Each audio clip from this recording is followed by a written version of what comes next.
All right, well, turn of events there just now, and Lee Bazeley joining me. Well, it really swung the pendulum there in that period. A little bit, yeah, but kind of lost some insurance. I think, honestly, it came at a good time, though, because if that would have happened about halfway through the second, they might have just fallen apart and keep letting them go in. Now they get that break. They get Tanger to get in their ears and be like, you know what, just forget about those two. Just keep playing the way you've played this entire game so far, and we'll just move on. We'll maybe get a couple more ourselves. And Erie exchanged goalies out there, too, in this period. And, does that make a bit of a difference? Maybe. Gibbons was struggling out there. We did make some really nice plays on them. Yeah. All four of the goals that have gone in have been well-structured and put in just like basic fundamentals of hockey. Absolutely. There, not much really that you can say bad about the performance that Gibbons was putting up out there. Is just like you said, fundamental textbook goals out there. He did what he could do, but Sarnia just has been outmatching him tonight. And a good goalie. He's played well for Erie, and of course we mentioned Benny Gaudreau not being in there tonight. Bit of an advantage maybe for us. I don't know. Probably, yeah. I didn't realize he was off injured right now, so I was kind of disappointed when I came for the warm-ups. See, there's two goalies dressed, neither one of them say Gaudreau on the back of the jersey. Like, what's going on here? But then when they had the ceremony, I saw he was wearing the boot there. So I guess he's injured. I don't know what's going on. Yeah, I don't know what happened there, but no, I think that's probably to our advantage that we didn't have to face him. We like him, but great guy, great goalie, great image for the Sarnia Sting, and he'll always be, legendary in the eyes of Sarnia Sting fans. But we're glad he's not playing tonight. Yeah, that's right. Well, 4-2. This is going to be an interesting third period. Erie has shown up to say, we're not done here yet. They've not fallen. And to come back, 4-0 is not an easy feat, right? No. And those their first two goals were very similar to the two goals that we got within 20-30 seconds of each other. This happened again, and then almost immediately after as well. So is this Erie sending a message to Sarnia Sting?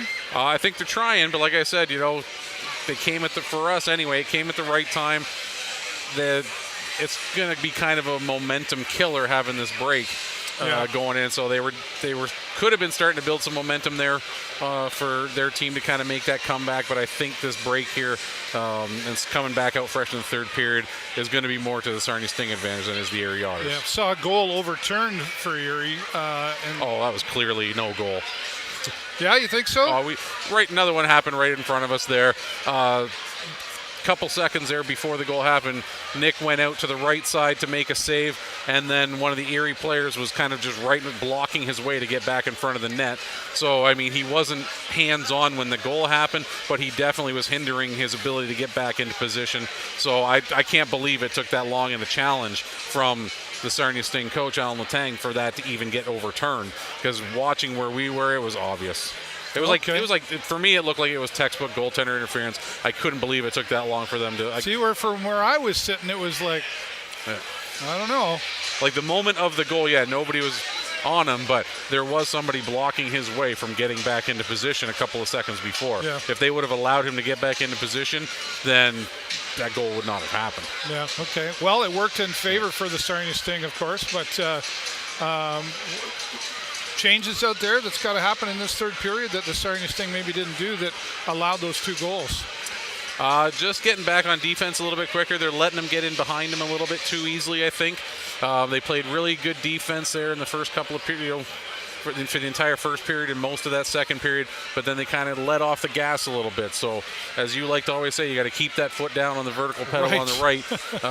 Just stop getting beat. Like Nick Zerzicha, that's not the first time they got in on him on this game, and he's been kind of pulling some amazing saves out of his hat there. He's been doing a great job out there, but he can only do that for so long before he's got to start being able to defend or depend on his defensemen a little bit more. And I'm sure that's what Alan Letang is telling the defensive team out there. Got to get in there. You got to stop losing those races back into your own zone. I'll ask you the question I asked Billy and Connor as well. We saw a few games, last home game here. Even though we won, Alan Letang came up post-game, which normally when we win, the players come up.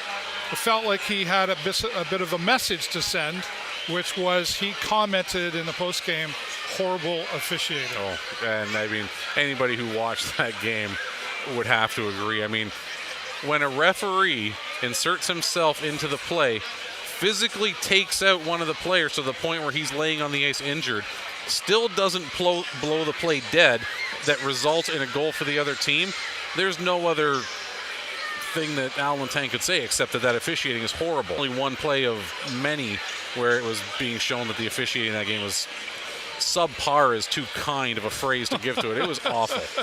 And I'm not usually one to complain about the refs and the officiating. I'm usually pretty an unbiased person. If it's a trip, I'll call it a trip. If it's a goal that people want it called, I'll call it a no goal. But that game against the Windsor Spitfires. How hard is it for you as a fan to watch that? It's pretty tough. Yeah. Like, you get heated? You get worked up? Oh, we were getting pretty heated down there in 104, let me tell you. Especially after Nick got hurt, or not Nick, after Zach Felak got hurt. Yeah.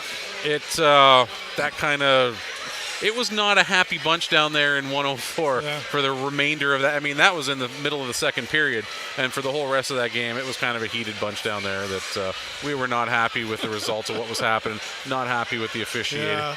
I'm not one to normally talk about it, and I go, usually it is what it is, but I think Alan Letang had every reason to say what he said. Now, you don't typically hear that from a coach. It's kind of frowned upon to make those comments, but again, I almost feel like he was coming up, because what happens is post-game is depending on what, they go downstairs and they pick a couple of players. Mm-hmm. If it's a loss, it's usually a coach or general manager or something like that. So when we were sitting there waiting for whoever we don't know until they show up. Until they walk through the door, sometimes they get a text, but usually not. And I saw Coach Letang walk, and I was like, oh. And he just, looking back now, he looked like he had a look on his face that I'm here to send a message, and he did.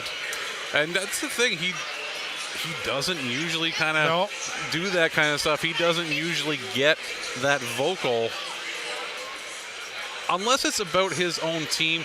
You don't see him being real critical about anything. He's the first person to criticize his own team when he sees something needs work. Yeah. But anything other than that, you don't really see that too much from Al Letang. So for him to come up and do something like that and make those comments, take those shots, let's say, right, you know that there was a lot of thought. He's a very mental person. Yeah, he thinks every step of the way. Yeah, so there was a lot of thought put into that before he did that, and you were right. Like he had something to say from the moment he walked through that door. As soon as I heard him, I was like, oh. Anyway, I've beaten that one up because I asked every one of you your thoughts on that, and I figured you'd all probably agree on that, but. Sarnia Sting got to come out one more time here. We'll be post-game, of course. We'll have the live post-game press conference.